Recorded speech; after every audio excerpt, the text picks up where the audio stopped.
ఉంది రాజు యాదవ్ మూవీ ఎలా ఉంది? బాగుంది, చాలా బాగుంది. మంచి లవ్ స్టోరీ. అంటే ఒక కమెడియన్ సిన్సియర్గా లవ్ చేస్తే ఎలా ఉంటుంది ఏంటనేది చూపించాడు. అంటే ఇక్కడ గెటప్ శ్రీను అనేది పక్కన పెడితే ఆ క్యారెక్టర్లో బాగా లీనమైపోయాడు అని చెప్పొచ్చు.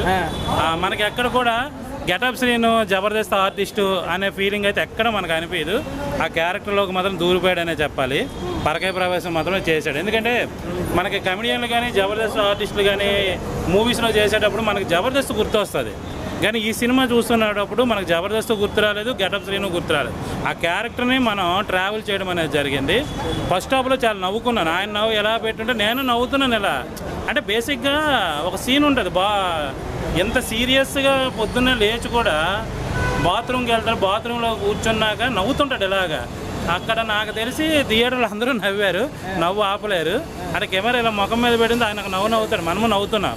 అంటే ఫస్ట్ హాఫ్లో అలా నవ్విస్తూ కూడా సిన్సియర్గా లవ్ చేసే ఒక మంచి లవ్ స్టోరీ.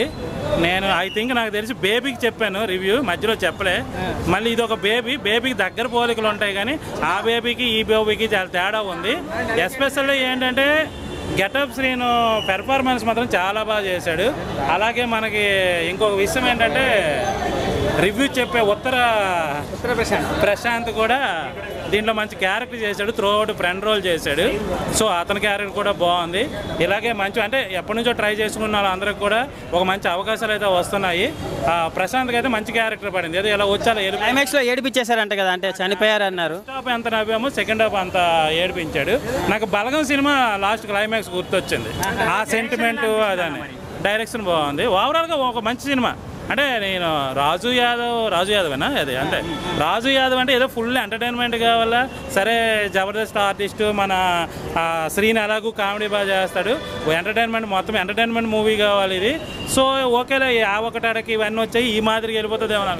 చాలా సీరియస్గా ఉన్న మంచి లవ్ స్టోరీ. హీరోగా వస్తాడా తెలిసి అంటే శ్రీను కూడా హీరో అని చెప్పుకోడు. శ్రీను కానీ మనకి ఎవరు సుధీర్ కానీ ఆర్టిస్టులు అబ్బా, వీళ్ళు ఎవరు కూడా హీరోలు అంటే జనాలు ముద్రేశారు. వీళ్ళందరూ కథానాయకులు. సినిమా చేసేటప్పుడు మెయిన్ రోల్ చేస్తే వాళ్ళు కథానాయకులు అంతే, వాళ్ళని హీరో అనకండి. హీరో అనేది ఎప్పుడు గుర్తొస్తుంది అంటే మనకి పొద్దున్న ఈ సినిమాకి వెళ్ళాలని చెప్పి వారం నుంచి అంటే సుడిగాలి సుధీర్ కూడా ఆ మాత్రం ఫాలోయింగ్ ఉంది కదండి. అదే అంటాను, వాళ్ళ ఆర్టిస్టులు వాళ్ళకంటూ ఒక ప్రత్యేకమైన ఫాలోయింగ్ ఉంది. సో ఇప్పుడు శ్రీను మీరు హీరోని చేయకండి, ఆయన కమెడియన్, మంచి కామెడీ ఆర్టిస్టు. తర్వాత ఏంటంటే ఒక బుల్లితెర అని కాదు, ఒక కమలాసన్ అంతే. కమలాసన్ గారు కూడా ఆయన క్యారెక్టర్ చేశారో లేదు, శ్రీని అని చేశాడు. వీళ్ళు చాలా చాలా బెస్ట్, అంటే అంత బెస్ట్ ఆర్టిస్టులు కాదు.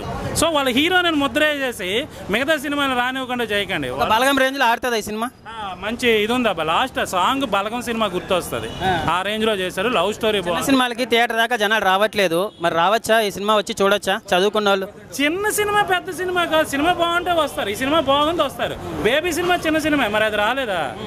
సినిమాలో కంటెంట్ లేకుండా చిన్న సినిమా మాకు రాదు. కొంత కాంట్రవర్సీ ఉంది సార్. బిగ్ బాస్ లో నుంచి వచ్చిన ఎవరైనా కావచ్చు, జబర్దస్త్ అవ్వచ్చు, వాళ్ళు హీరోగా సినిమాలు చేస్తే ఆడట్లేదు. అది సన్నీ అవ్వచ్చు, సుడిగాలి సుధీర్ అన్న అవ్వచ్చు, సంథింగ్. సో అలా ఇప్పుడు ఈ సినిమా ఆడుతుందా లేదా, ఎట్లా తీసుకుంటారు ఆడియన్స్? ఇప్పుడు సుడిగాలి సుధీర్ సినిమాలు కూడా నేను చూశాను. ఆయన పెర్ఫార్మెన్స్ అంత బాగుంది. లాస్ట్ టైం ఏదో జైల్లో ఒక ఎపిసోడ్ ఉంటుంది, ఇంట్రడక్షన్. ఆ ఎపిసోడ్ నిజంగా నిజంగా చాలా చాలా బాగుంటుంది. సినిమాలో దమ్ము లేదు, అదే గాల్లో కలిసిపోయింది. అది వీళ్ళ ఆర్టిస్టుల పెర్ఫార్మెన్స్ ఆర్టిస్టుల ప్రాబ్లము కాదు, కథ మాత్రమే. ఆ కథ వలన ఏమవుతుందంటే సినిమా ఆడొచ్చు ఆడవచ్చు. మనది వచ్చింది సోయల్ది నాకు ఫస్ట్ హాఫ్ నాకు చాలా బాగా నచ్చింది. ఎందుకంటే సినిమా ఫ్లాప్ అన్నారు అనుకున్నా. సెకండ్ హాఫ్ మొత్తం రొడ్డ. ఎందుకు రొడ్డ అంటే ఒక సిన్సియర్గా అమ్మాయిని పెళ్లి చేసుకోవాలంటే ఆయన సర్పంచ్ అయితే పిల్లకిస్తాడు. సర్పంచ్ అవడానికి ఎలాంటివాడైనా జాబ్ చేస్తే పిల్లకిస్తాము, బిజినెస్ చేస్తే పిల్లకిస్తాము, అక్కడ పందెం ఏంటి సర్పంచ్ అయితే పిల్లకిస్తాము. అదంతా వదిలేసి సెకండ్ హాఫ్ రొడ్డ చేశారు. ఫైనల్గా ఈ టీంలో ఈ జబర్దస్త్ కావచ్చు, బిగ్ బాస్ అవ్వచ్చు, వీళ్ళందరూ హీరోలు అయ్యారు. వీళ్ళందరిలో ఈయన బెస్ట్ అని చెప్పచ్చా?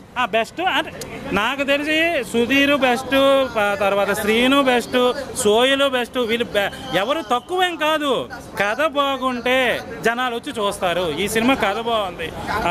శ్రీని కమెడియన్గా కాకుండా మనం జబర్దస్త్లో కామెడీ చూసాం, మరి ఇంకేముందిలే ఇంకా అంతే కదా అని అనుకోకుండా అసలు అదంతా మర్చిపోయి వస్తే ఒక కొత్త శ్రీని ఈ సినిమాలో కనిపిస్తాడు. చాలా సిన్సియర్ లవ్ స్టోరీ. నేను సినిమా ఐడియా ఉందా నరేష్ది? అలాంటి పోలికలు ఇవన్నీ ఉంటాయి ఈ సినిమాలో. బేబీ, నేను, ఇలాంటి టైప్ ఆఫ్, తర్వాత RX 100 ఈ టైప్ ఆఫ్ అని ఉంటాయి. బట్ ఇక్కడ ఏంటంటే అమ్మాయిది ఎక్కువ తప్పు పట్టడానికి అయితే లేదు, నేనైతే ఎక్కువ తప్పు పెట్టను. One side love. Pawan Kalyan కూడా సపోర్ట్ చేశారు. సో అన్న సపోర్ట్ ఉంటుంది అంటారా? సినిమాలు ఏమైనా పవన్ కళ్యాణ్ గురించి ఎత్తడం కానీ ఏమైనా వాడారా? లేదు, చిరంజీవి గారిది ఉంది. ఏది రూపుతేరా మస్తాన్ సాంగ్, ఆ సాంగ్కి వినాయక చవితికి ఏదో అనుకుంటే డ్యాన్స్ చేస్తుంటారు. అది ఒకటి చిరంజీవి గారి టైటిల్ కార్డులో చిరంజీవి గారికి వేస్తే విజిల్స్ పడ్డాయి. ఆయన ఎవరి గురించి కింగ్, కింగ్ అంటేనే అమ్మ మొగుడు అనమాట, అంతే తెలుగు ఇండస్ట్రీకి. ఆయన ఉన్నాడు, ఆయన గురించి ఉంది. సో ఓవరాల్గా అయితే మంచి సినిమా, పెర్ఫార్మెన్స్ విషయంలో సూపర్గా ఉంది. ఒక మొక్కలో మెగా ఫ్యామిలీనే ఇలాంటి చిన్న వాళ్ళకి లైఫ్ ఇస్తుంది అంటారా? అంటే నాగబాబు జబర్దస్త్ అవ్వచ్చు, పవన్ కళ్యాణ్ గారు మళ్ళీ ఇట్లా అవ్వచ్చు, అందరూ సపోర్ట్ చేస్తారు అనుకోవచ్చా మెగా ఫ్యామిలీ వాళ్ళే చిన్న ఆర్టిస్టులని? అలా కాదు, మెగా ఫ్యామిలీ వాళ్ళు చిన్న ఆర్టిస్ట్ని కాదు, టాలెంట్ ఉందని వాళ్ళు ఉందని మెగా ఫ్యామిలీకి తెలిస్తే, ఎస్పెషల్ అందరూ చిరంజీవి గారికి తెలిస్తే భుజం తట్టి ప్రోత్సహిస్తారు. టాలెంట్ లేకపోతే మాత్రం రానివ్వరు మీన్స్ ఏంటంటే ఒక లైట్ తీసుకోండి. కానీ నిజంగా నీలో ఒక టాలెంట్ ఉంది అని మాత్రం తెలిస్తే డెఫినెట్గా ఆయన